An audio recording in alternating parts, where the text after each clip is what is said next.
சீரியல்களின் full எபிசோடுகளை Sun டிவியில் ஒளிபரப்பான உடனே எக்ஸ்க்ளூசிவாக சன் நெக்ஸ்டில் மட்டும் ஃப்ரீயா பாருங்கள்.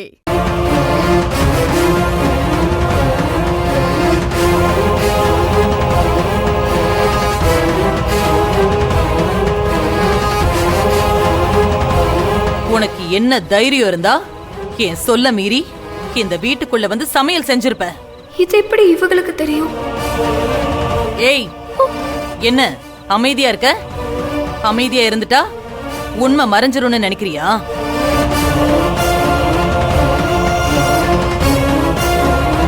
எல்லாத்தையும் நான் விசாரிச்சு தெரிஞ்சுக்கிட்டேன். இனி உனக்கு இந்த வீட்லயும் சரி, வீட்டுக்கு வெளியில தோட்டத்திலயும் சரி வேலை கிடையாது.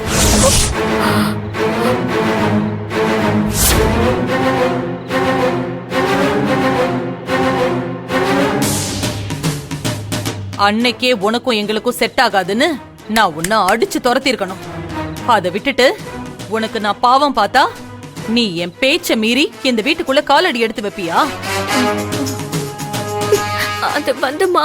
ஏய், உன்கிட்ட நான் காரணம் கேட்கல, எல்லாத்தையும் கேட்டு தெரிஞ்சுக்கிட்டு தான் நான் உன்கிட்ட பேசிட்டு இருக்கேன்.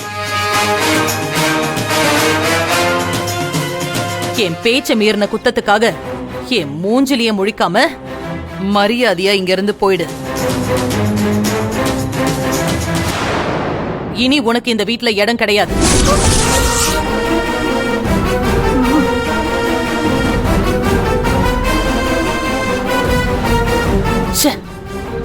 இவ இந்த வீட்டுக்குள்ள வராத வரைக்கும் இங்க எந்த பிரச்சனையும் இல்லாம இருந்தோம். ஆனா எப்ப இவ வந்தாலோ அப்போத்துல இருந்து இந்த நிமிஷம் வரைக்கும் பிரச்சனை பிரச்சனை பிரச்சனை.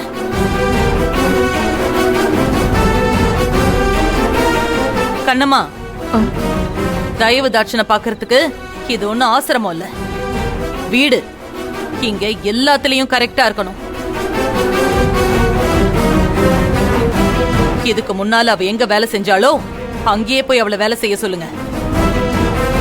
இந்த ஜென்மத்துல இவளுக்கு இந்த வீட்ல இனி இடம் கிடையாது.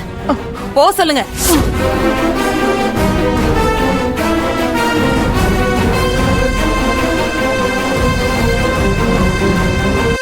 எல்லாரும் போங்க.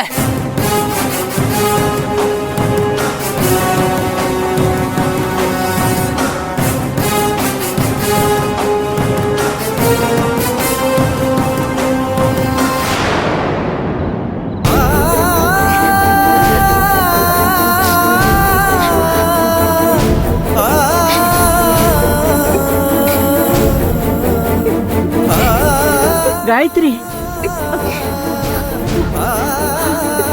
ஆதிசங்கரியோட குணத்தை தெரிஞ்சுக்கிட்டு தான் நான் உன்ன அந்த கிச்சனை விட்டு உடனே வெளியே போ, பெரிய பிரச்சனை ஆயிடும்னு படிச்சு படிச்சு சொன்னேன்.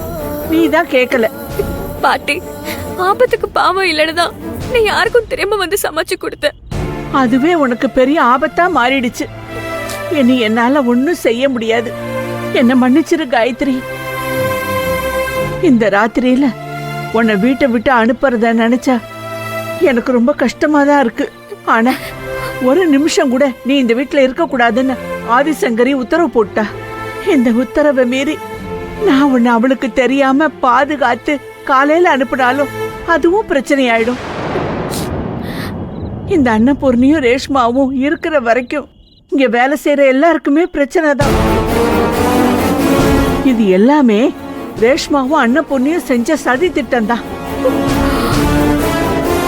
நீயும் நானும் முருகனுக்கு முன்னாடி பேசிட்டு இருந்ததையும், செழியன் கொடுத்த செயினை நான் உனக்கு கொடுத்ததையும் அன்னபூர்ணி வீடியோ எடுத்து வச்சு ஆதிசங்கரி கிட்ட காட்டி நம்மள மாட்டி விட்டுட்டா. இப்போ உன்னை எப்படி எங்க அனுப்புறதுன்னு ஒன்னும் தெரியல. எப்படி உன்னை இங்க இருக்க சொல்றதுன்னு புரியல. பாட்டி, நீங்க எதையும் நினைச்சு கவலைப்படாதீங்க. என்னால உங்களுக்கு எந்த பிரச்சனையும் வரக்கூடாது. சமையல்கார அக்கா ஆஸ்பத்திரிக்கு போனதும் நீங்க என்ன செய்யறது ஏது செய்யறதுன்னு புரியாம நீங்க மனசு கலங்கி நின்னதை பார்த்துதான் நான் உங்களுக்கு உதவி செய்யணும்னு வந்தேன். இப்படி எல்லாம் நடக்கும்னு நான் சத்தியமா எதிர்பார்க்கல. நடந்தது நடந்து போச்சு. இனி என்னால உங்களுக்கு எந்த ஆபத்தும் வரக்கூடாது. என்னால இந்த வீட்டுல உங்களுக்கான எந்த மரியாதையும் குறைஞ்சிடக்கூடாது. நான் இந்த வீட்டை விட்டு போறேன். நான் எங்க போறேன்னு என்ன நினைச்சு நீங்க கவலைப்பட வேண்டாம். நான் பழையபடி ஹாஸ்டலுக்கே போய் தங்கிக்கிறேன்.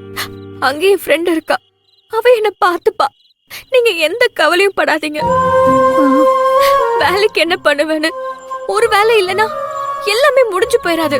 1000 வேலை இருக்கு, பாத்துக்கலாம். உன் நல்ல மனசுக்கு கடவுளோட துணை என்னைக்கும் இருக்கும். சீக்கிரம் ஒரு நல்ல வேலை கிடைக்கும். பாட்டி, உங்க ஆசீர்வாதம் இருக்கும்போது எனக்கு என்ன கவலை? நான் போயிட்டு வரேன் பாட்டி.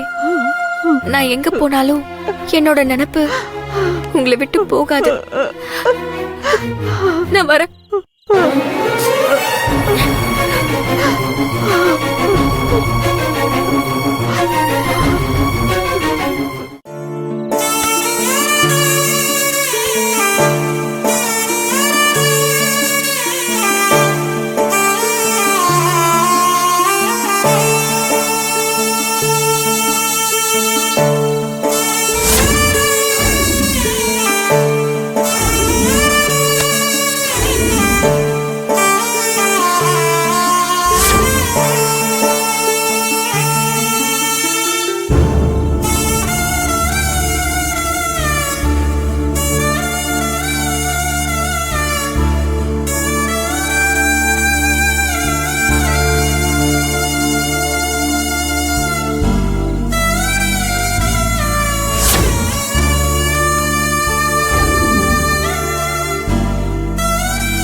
செடியா, உன் கூட சந்தோஷமா வாழணும்னு தான்